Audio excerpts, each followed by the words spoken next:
Welcome students. 4.4.5 fault tolerance அப்படின்னா சகிப்புத்தன்மை நம்ம சொல்கிறோம் பார்த்தீங்களா.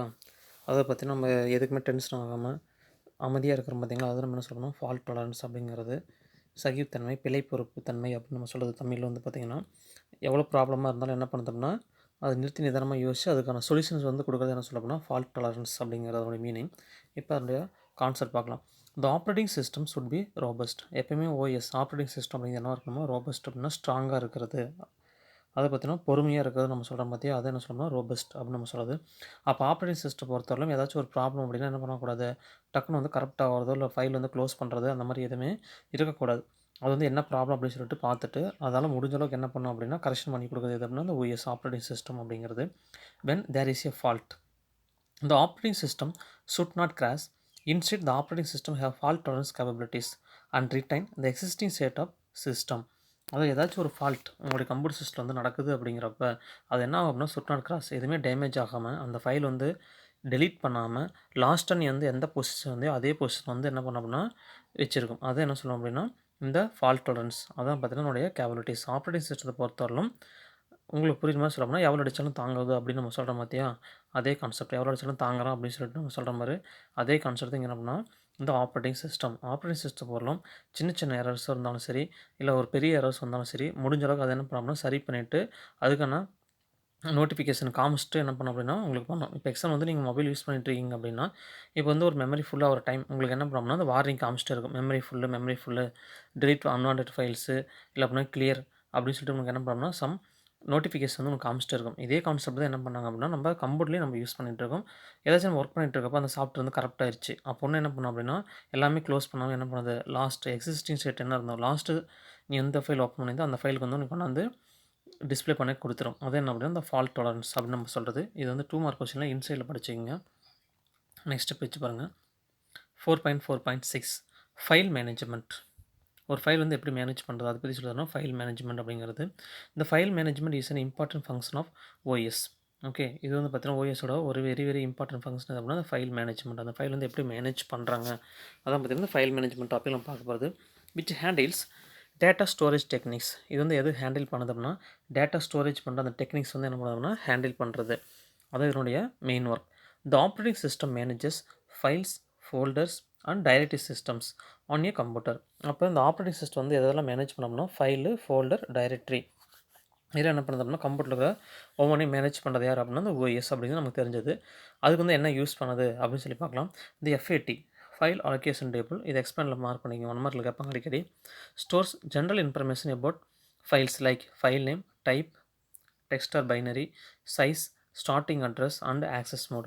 அப்போ இந்த எஃப்ஏடி அப்படிங்கிறது வந்து என்ன பண்ணும் அப்படின்னா ஃபைல் அலோகேஷன் டேபிள் அப்படிங்கிறது நம்ம வந்து நீங்கள் வந்து ஒரு ஃபோட்டோ எடுக்கிறீங்க அப்படின்னு உங்களுக்கே தெரியும். அந்த ஆப்ஷனில் போய்ட்டு நீங்கள் செட்டிங்ஸில் பார்க்குறப்ப இந்த ஃபோட்டோ வந்து எப்போ எடுத்தாங்க, எந்த டேட்டில் வந்து எடுத்தாங்க அப்படின்னு சொல்லிட்டு தெரியும். இல்லை அப்படின்னு நீங்கள் கேலரியில் வந்து மூவ் பண்ணுறப்ப மந்த் வைஸ் காமிக்கும். அக்டோபர், நவம்பர், டிசம்பர் அப்படின்னு சொல்லிட்டு உங்களுக்கு என்ன பண்ணும் அப்படின்னா அந்த மந்த் வைஸ் காமிக்குது பார்த்தியா, அதை என்ன சொல்ல அப்படின்னா இந்த இடத்துல எஃப்ஏடி அது வந்து என்றைக்கு எந்த லொக்கேஷனில் எந்த டைமில் வந்து எடுத்தாங்க அப்படின்னு சொல்லிட்டு டிஸ்பிளே பண்ணி கொடுக்குறது எது அப்படின்னா இந்த கான்செப்ட். அது எஃப்ஏடின்னு நம்ம சொல்கிறது. அப்போ இது என்ன பண்ணுது அப்படின்னா ஸ்டோர் பண்ணுது எதெல்லாம் அப்படின்னா ஒரு ஃபைலோட நேம், என்ன ஃபைல் நேமு, அது வந்து எந்த மாதிரி டைப், டெக்ஸ்ட் ஃபைலாக பைனரி ஃபைலான்னு சொல்லிட்டு அது வந்து எவ்வளோ சைஸ், எத்தனை எம்பி எடுத்துருக்குது, எத்தனை ஜிபி எடுத்துக்குன்னு சொல்லி அதனுடைய சைஸ் வந்து ஸ்டோர் பண்ணுறது. அவனுடைய ஸ்டார்டிங் அட்ரஸ் வந்து என்ன கொடுத்துறாங்க, என்ன டைப்பில் வந்து அந்த ஆக்சஸ் பண்ணுறாங்க, read Moda, right Moda, read and ரைட்டா அப்படின்னு சொல்லிட்டு என்ன பண்ணுது இந்த இன்ஃபர்மேஷன்லாம் ஸ்டோர் பண்ணுதாருன்னா அந்த எஃப்ஏடி அப்படிங்கிற concept. File management, file allocation table அதனுடைய ஃபுல் ஃபார்ம். இந்த ஃபைல் மேனேஜர் அடுத்து பார்த்தீங்கன்னா அதுக்குள்ளே இன்னொன்று, இந்த file manager of the operating system helps to create, edit, copy, allocate memory to the files. அடுத்து என்ன பண்ணாங்க அப்படின்னா இந்த ஃபைல் மேனேஜர் அவர் வந்து என்ன அவருடைய ஒர்க் என்ன அப்படின்னா ஒரு ஃபைல் வந்து என்ன பண்ணுறது அப்படின்னா கிரியேட் பண்ணுறதுக்கும் எடிட் பண்ணுறது, காப்பி பண்ணுறது, மெமரி வந்து அலோகேட் பண்ணுறது, இந்த ஒர்க் செஞ்சுட்டு அதெல்லாம் என்ன பண்ணுது இந்த எஃப்ஏடி வந்து என்ன பண்ணுறது அப்டேட் பண்ணுறது. இதெல்லாம் யார் பண்ணுறாங்கன்னா file manager of the operating system. இந்த ஆப்ரேட்டிங் சிஸ்டத்தில் இருக்கிற அந்த ஃபைல் மேனேஜரோட ஒர்க் என்ன அப்படின்னா ஒரு ஃபைலை கிரியேட் பண்ணுறது, எடிட் பண்ணுறது, காப்பி பண்ணுறது, மெமரி அலோகேட் பண்ணுறது, அதில் என்ன பண்ணுறது அந்த ஃபைல் அலோகேஷன் டேபிள் வந்து அப்டேட் பண்ணுறது. இந்த ஒர்க்லாம் பார்த்துக்கிறது யார் அப்படின்னா அந்த file manager. there are few other file management techniques. இப்போ நம்ம என்ன பார்த்தோம்னா எஃப்ஏடி அப்படிங்கிற ஒரு டெக்னிக் மட்டும் தான் நம்ம பார்த்தோம். இப்போ அடுத்து என்ன சொல்கிறாங்க அது இல்லாமல் இன்னும் எக்ஸ்ட்ரா இருக்குது என்ன அப்படின்னா என்டிஎஃப்எஸ், அதை பார்த்தீங்கன்னா நெக்ஸ்ட் ஜென்ரேஷன் ஃபைல் சிஸ்டம். அடுத்து பார்த்தீங்கன்னா EXT2 அப்படின்னு நம்ம சொல்கிறது லினக்ஸ் வந்து யூஸ் பண்ணுற ஒரு கான்செப்ட். ஓகே, இந்த ரெண்டு மெத்தட் பார்த்தீங்கன்னா எக்ஸ்ட்ரா இருக்குது. இது வந்து பார்த்தீங்கன்னா ஒரு புக் பேக்கில் 1 மார்க்லேயே கேட்டிருப்பாங்க. ஓகே. ஃபைல் மேனேஜ்மெண்ட்டில என்னென்ன டெக்னிக்ஸ்லாம் இருக்குன்னு சொல்லிட்டு, அதில வந்து லினக்ஸ் வந்து என்ன யூஸ் பண்றாங்க அப்படின்னா, EXT2 அப்படிங்கிற கான்செப்ட் வந்து யூஸ் பண்றாங்க. நெக்ஸ்ட் பார்த்தீங்கன்னா, மல்டி ப்ராசஸிங் அப்படின்னு சொல்லிட்டு, அந்த ஃபைல் மேனேஜ்மெண்ட்ட தனியா 3 மார்க் கொஸ்டின்ல படிச்சுக்கங்க. அடுத்து மல்டி ப்ராசஸிங். இது வந்து பார்த்தீங்கன்னா, உங்களுக்கு புக்ல கேட்டிருப்பாங்க. புக் பேக் கொஸ்டின் வந்து பார்த்தீங்கன்னா, 2 இடத்துல கேட்டிருப்பாங்க. 2 மார்க் கொஸ்டின்லயும் கேட்டிருக்காங்க. 5 மார்க் கொஸ்டின் 3 மார்க் கொஸ்டின்லயும் கேட்டிருக்காங்க. இப்போ 2 மார்க் கொஸ்டின் பார்த்தீங்கன்னா, உங்களுக்கு என்ன பண்ணியிருப்பாங்கன்னா, செகண்ட் ரோமன்ட்ல 5த் கொஸ்டின் குடுத்துருப்பாங்க. செகண்ட் ரோமன்ட்ல 5த் கொஸ்டினும், அதேமாரி 3 மார்க் கொஸ்டின்லயும் உங்களுக்கு என்ன குடுத்துருப்பாங்கன்னா, 3 கொஸ்டினா இருக்கும். 2 மார்க்ல வந்து 5த் கொஸ்டின், 3 மார்க் கொஸ்டின்ல என்ன 3 கொஸ்டினாவே உங்களுக்கு குடுத்துருப்பாங்க. வாட் இஸ் மல்டி ப்ராசஸிங் அப்படின்னு சொல்லி குடுத்துருப்பாங்க. இப்போ அதுக்கான எக்ஸ்ப்ளனேஷன் பார்க்கலாம். This is one of the features of operating system. இதுவும் ஆப்பரேட்டிங் சிஸ்டத்தோட ஒரு ஃபீச்சர் தான். It has 2 or more processor for a single running process job. ஜாப்னா இந்த இடத்துல என்ன அப்படின்னா ஒர்க். அதாவது பார்த்தீங்கன்னா 1 ஆர் மோர், அதாவது பார்த்தீங்கன்னா 2 ஆர் மோர் ப்ராசஸ் வந்து யூஸ் பண்ணி ஒரு ஒர்க் மட்டும் என்ன பண்ண அந்த டிஸ்ட்ரிபியூட் பண்ணி பண்ணுறது. அதை என்ன சொல்லணும்னா மல்டி ப்ராசஸிங் அப்படின்னு நம்ம சொல்கிறது. இப்போ எக்ஸாம்பிள் பார்த்தீங்கன்னா உங்களுக்கு புரியுற மாதிரி சொல்லணும்னா, நம்மளுக்கு ஏதாச்சும் ஒரு ஒர்க் குடுக்குறாங்க அப்படின்னு வச்சுக்கோங்க. ஒரு 3 பேரோ, 4 பேரோ சேர்ந்து என்ன பண்ணணும், குரூப்பா அந்த ஒர்க் வந்து ஃபினிஷ் பண்ணி குடுக்குறோம்ல, அதான் பார்த்தீங்கன்னா மல்டி ப்ராசஸிங் அப்படிங்கிறது. ஒரே ஒர்க்க 4 ஆர் 5 ஸ்டூடண்ட்ஸோ இல்ல 2 ஆர் மோர் பெர்சன்ஸ் சேர்ந்து அந்த ஒர்க் வந்து ஃபினிஷ் பண்ணி குடுக்குறது. அதான் என்ன அப்படின்னா, அந்த மல்டி ப்ராசஸிங். அதேமாரி என்ன பண்ணுதுன்னா, 2 ஆர் மாஸ்டர் வந்து என்ன பண்ணுது, உள்ள ரன் பண்ணி சிபிக்கு உள்ளார ப்ராசஸ் அப்படின்னா சிபிக்கு உள்ளார இருக்கிற ஒரு பார்ட். அது என்ன பண்ணும் அப்படின்னா, அட் டைம்ல அந்த ஒர்க் வந்து என்ன பண்ணுது, செஞ்சு கொடுக்கும். இந்த processing takes place in parallel is known as a parallel processing. அப்போ பேரலல் ப்ராசஸிங் என்ன அப்படின்னா, ஒரு ஒர்க் முடிஞ்சோடனே அடுத்த ஒர்க், அதுக்கு அடுத்த ஒர்க் முடிஞ்சோடனே என்ன பண்ணுறது, அப்படியே கண்டினியூ உனக்கு போயிட்டே இருக்கும். பேரலாக உனக்கு போயிட்டே இருக்கும். அது என்ன சொல்லுவோம்னா பேரலல் ப்ராசஸிங் அப்படின்னு நம்ம சொல்கிறது. Since the execution takes place in parallel, this feature is used for high speed execution which increase the power of computing. இந்த மாதிரி பேரல் ப்ராசஸிங்கை பண்ணுறப்ப உனக்கு என்ன பண்ணும் அப்படின்னா, எக்ஸிக்யூஷன் ஸ்பீடு வந்து பார்த்தீங்கன்னா உனக்கு என்ன இருக்கும் அப்படின்னா, ஹை ஸ்பீடாக உனக்கு என்ன பண்ணோம்னா எக்ஸிக்யூட் பண்ணி கொடுக்கும். அதேமாதிரி என்ன பண்ணுது, power of computing increase the power of computing. அந்த கால்குலேஷன் டைம் பார்த்தீங்கன்னா உங்களுக்கு என்ன பண்ணோம்னா இன்க்ரீஸ் பண்ணி கொடுக்கும். எதனால் அப்படின்னா மல்டி ப்ராசஸிங் மூலிமா என்ன பண்ணுது, ஈஸியாக அந்த ஒர்க் வந்து நம்ம முடிச்சிடலாம். இது வந்து பார்த்தீங்கன்னா புக் பேக் கொஸ்டின் ஆல்ரெடி சொல்லியாச்சு. தேர்ட் ரோமன்ட்டில் 3 கொஸ்டினும், செகண்ட் ரோமன்ட்டில் என்ன 5th கொஸ்டின். அடுத்து பார்த்தீங்கன்னா டைம் ஸ்கேரிங் அப்படிங்கிறது. இந்த டைம் ஸ்கேரிங் அப்படிங்கிறது பார்த்தீங்கன்னா புக் பேக்கில் ஒரு கொஸ்டின் கேட்டிருப்பாங்க. ஃபஸ்ட்டு கொஸ்டினாக கேட்டிருப்பாங்க, advantage and disadvantage of time sharing அப்படின்னு சொல்லிட்டு உங்களுக்கு கேட்டிருப்பாங்க. அது ஆக்சுவலாக பார்த்தீங்கன்னா உங்களுக்கு புக்கில் வந்து பார்த்தீங்கன்னா உங்களுக்கு ஒரு கொஸ்டினே பார்த்தீங்கன்னா ஒரு ராங்காக தான் கேட்டிருப்பாங்க. என்ன பண்ணால், what are the advantage and disadvantage of time sharing features. இதில் வந்து பார்த்தீங்கன்னா என்ன அட்வான்டேஜ் என்ன டிஸ்அட்வான்டேஜ்னு சொல்லி கேட்டிருக்காங்க. ஆனால் அதுக்கான ஆன்சர் பார்த்தீங்கன்னா நமக்கு அட்வான்டேஜ் டிஸ்அட்வான்டேஜ் கொடுக்கல, டெஃபினேஷன் மட்டும் தான் கொடுத்துருக்காங்க. தேர்ட் ரோமன்ட்டில் ஃபஸ்ட் கொஸ்டின் கேட்டால் இதே ரைட் பண்ணிடுங்க. இங்கே ஸ்டார்ட் பண்ணி அடுத்த பக்கம் ஒரு பேராகிராஃப் இருக்கும், முடிகிறப்ப சொல்கிறேன். This is one of the features of operating system. இதுவும் ஆப்ரேட்டிங் சிஸ்டத்தோட ஒரு ஃபீச்சர்ஸ் தான். It allows multiple task or process concurrently. இது என்ன பண்ணோம்னா மல்டிபிள் டாஸ்க், அதை பார்த்தீங்கன்னா மல்டிபிள் ப்ராசஸில் மல்டி டாஸ்க் வந்து என்ன பண்ணோம்னா கன்கரண்டாக ஒவ்வொரு ஒர்க்கும் நமக்கு என்ன பண்ணோம்னா எக்ஸிக்யூட் பண்ணி கொடுக்குது அப்படின்னா இந்த டைம் ஸ்கேரிங்.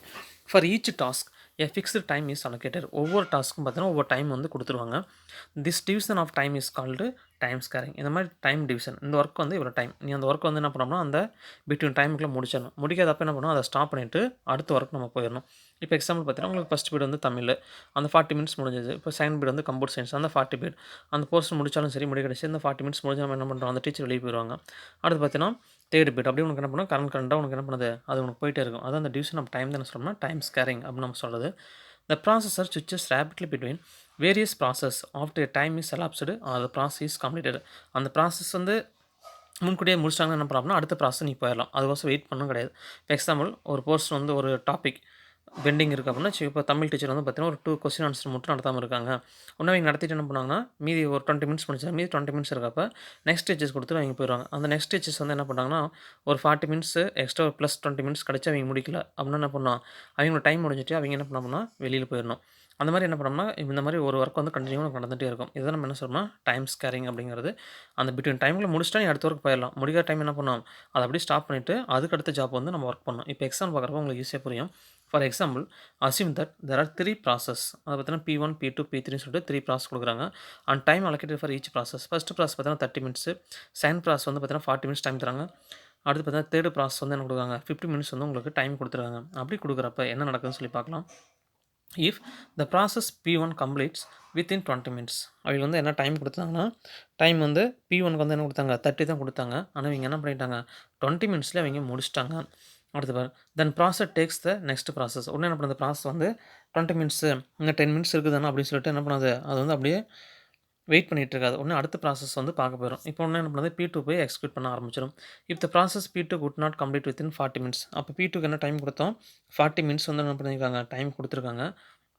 அப்போ என்ன பண்ணுறாங்க? Could not complete. அப்போ என்ன பண்ணுது அப்படின்னா அதை விட்டுட்டு then the current process P2 will be passed and ஸ்விட்ச் over to the next process P3. அந்த கம்ப்ளீட் டைமுக்குள்ளே 40 மினிட்ஸ்க்குள்ள முடிக்க முடியல. அப்போ என்ன பண்ணுது? ப்ராசஸ் P3 வந்து உங்களுக்கு ஸ்டார்ட் பண்ணி போயிடும். இதான் பார்த்தீங்கன்னா டைம் ஸ்கேரிங் அப்படின்னு நம்ம சொல்லுது. இது வந்து என்ன சொல்லியிருந்தோம்? தேர்ட் ரோமட்டில் first question what are the advantage டிஸ்அட்வான்டேஜ்னு சொல்லி கேட்டிருப்பாங்க. கேட்டாலும் இது ஃபுல்லாகவே 2 பேருக்கப்போ நீங்கள் ரைட் பண்ணிடுங்க. அடுத்தது டிஸ்ட்ரிபியூட்டட் ஆப்ரேட்டிங் சிஸ்டம். நெக்ஸ்ட் பார்த்தீங்கன்னா டிஸ்ட்ரிபியூட்டட் ஆப்ரேட்டிங் சிஸ்டம் அப்படின்னு சொல்லிட்டு இது வந்து புக் பேக்கில் பார்த்தீங்கன்னா உங்களுக்கு 5 மார்க் கொஸ்டினில் ஃபஸ்ட்டு கொஸ்டினாகவே கேட்டிருப்பாங்க. 5 மார்க் கொஸ்டினில் ஃபஸ்ட்டு கொஸ்டின் டிஸ்ட்ரிபியூட்டட் ஆப்ரேட்டிங் சிஸ்டம்னா என்ன அப்படின்னு சொல்லி கேட்டுட்டு அதனுடைய அட்வான்டேஜ் என்ன அப்படின்னு சொல்லி கேட்டிருப்பாங்க. 5 மார்க் கொஸ்டின் ஃபஸ்ட்டு கொஸ்டின் அதாவது பார்த்தீங்கன்னா ஃபோர்த் ரோமட்டில் ஃபஸ்ட்டு கொஸ்டின்ஸ். ஓகே, இப்போ இதனோட டிஸ்ட்ரிபியூட்டட் ஆப்ரேட்டிங் சிஸ்டம்னா என்ன அப்படின்னு சொல்லி பார்க்கலாம். இப்போ அந்த ஆப்ரேட்டிங் சிஸ்டத்தை நம்ம என்ன பண்ணோம்னா டிஸ்ட்ரிபியூட் பண்ணிக்கிறது. ஓகே, அதாவது பார்த்தீங்கன்னா ஒரு ஒர்க் வந்து ஒரு இடத்துல நடந்துட்டு இருக்குது அப்படின்னா அந்த ஒர்க் என்ன பண்ணலாம்? உன்னுடைய சிஸ்டம் வந்து இன்னொரு பர்சன் வந்து அனதர் பிளேஸில் வந்து என்ன பண்ணுவாங்கன்னா அந்த ஒர்க் வந்து ஃபினிஷ் பண்ணி கொடுக்குறாங்க. அதான் பார்த்தீங்கன்னா டிஸ்ட்ரிபியூட்டட் ஆப்ரேட்டிங் சிஸ்டம் அப்படின்னு நம்ம சொல்லுது.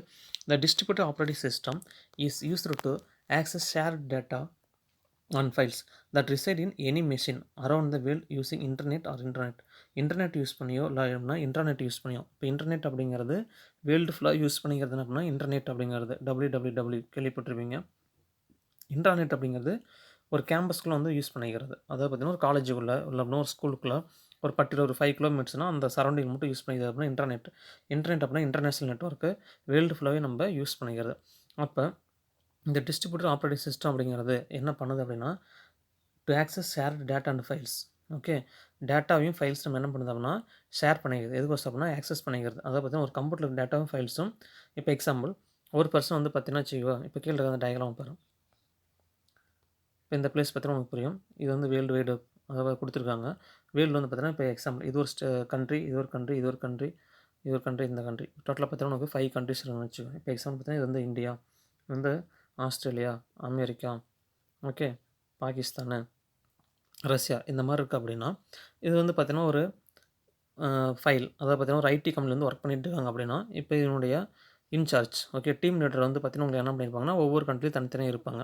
அவங்க என்ன பண்ணாங்கன்னா ஒரு ஒர்க் வந்து அவங்க டைப் பண்ணிகிட்டு இருக்காங்க அப்படின்னா அந்த ஒர்க் வந்து ஃபினிஷ் பண்ண முடியாது. அப்போ என்ன பண்ணாங்க அப்படின்னா ஏதாச்சும் ஒரு டவுட் கேட்கணும் அப்படின்னா அந்த ஆப்ரேட்டிங் சிஸ்டத்தை அந்த கம்ப்யூட்டரே என்ன பண்ணலாம் அப்படின்னா இவங்க வந்து என்ன பண்ணலாம் ஆஸ்திரேலியாவிலேருந்து இந்தியாவில் இருக்கிற ஒரு கம்ப்யூட்டர் வந்து நம்ம என்ன பண்ணுறோம்னா ஆக்சஸ் பண்ணிக்கிறது.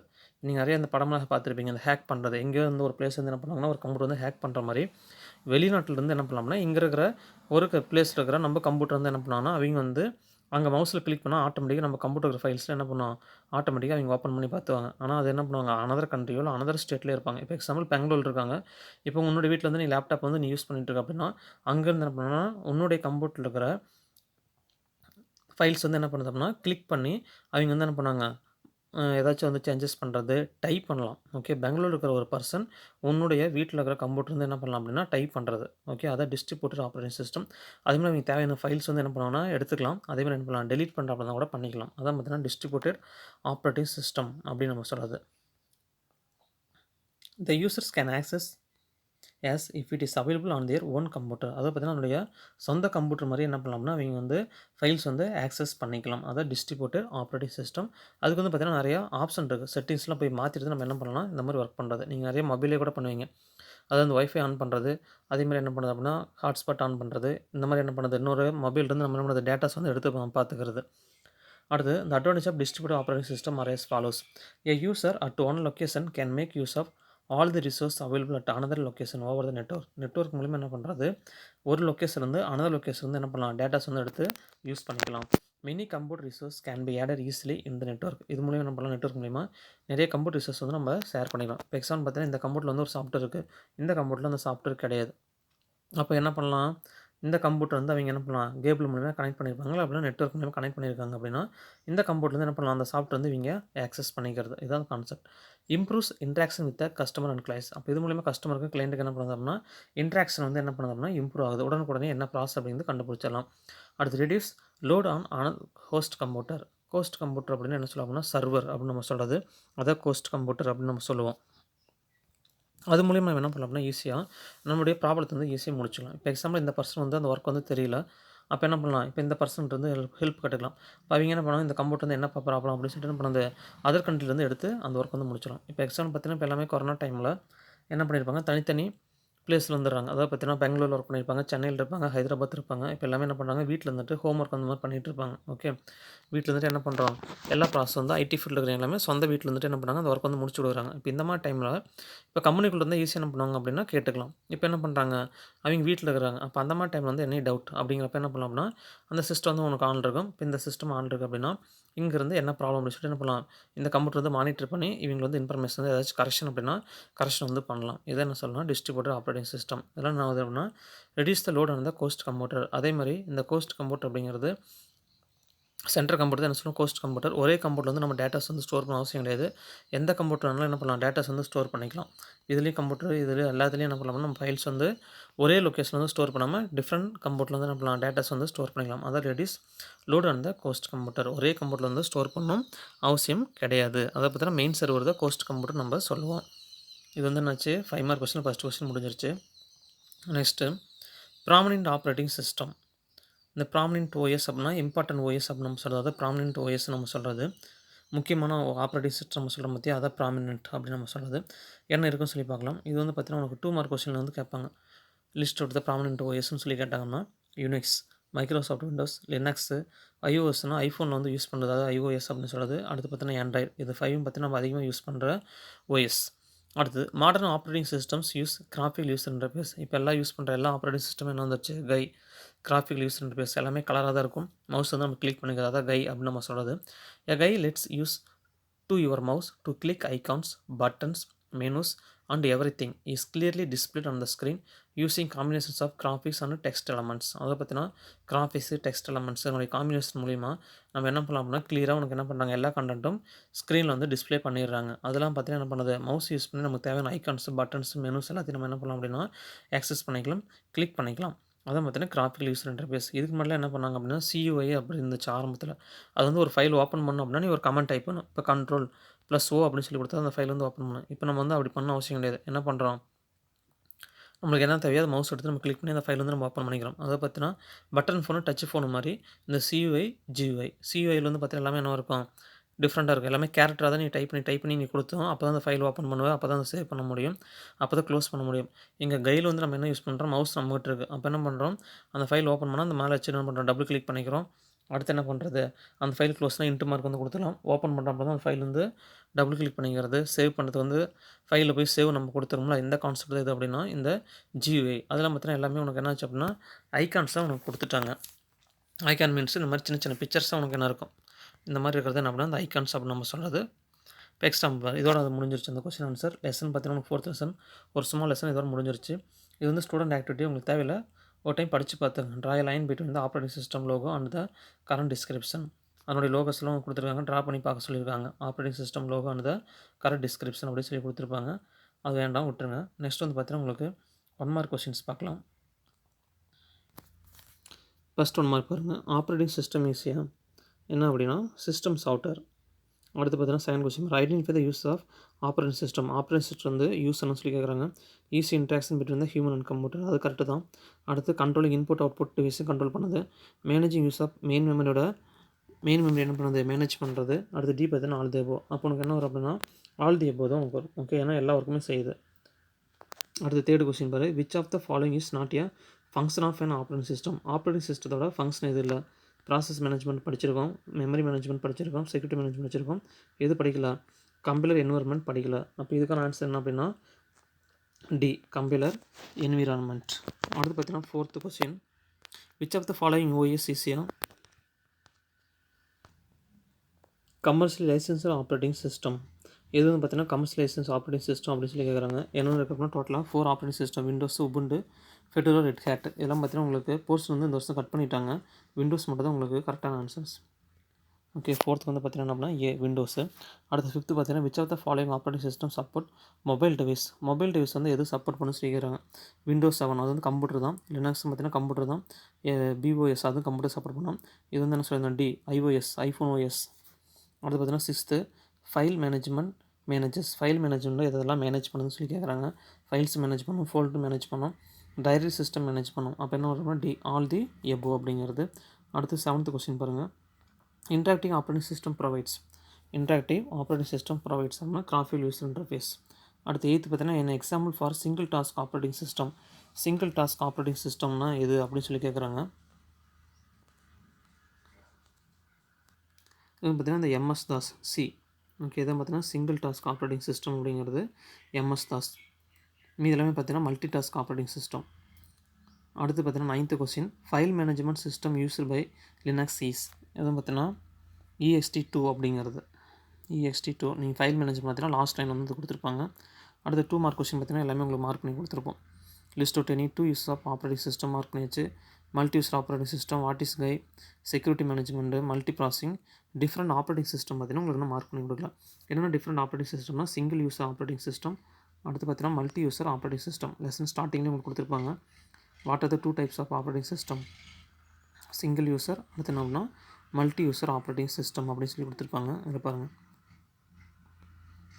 Operating system R classified into the following types. என்னென்ன அப்படின்னா சிங்கிள் யூசர், மல்டி யூசர். இது வந்து லெசன் எடுத்துகிறப்ப உங்கள்கிட்ட சொல்ல இது வந்து அப்படியே மார்க் பண்ணிங்க. Single user operating system, multi user operating system அப்படிங்கிறது.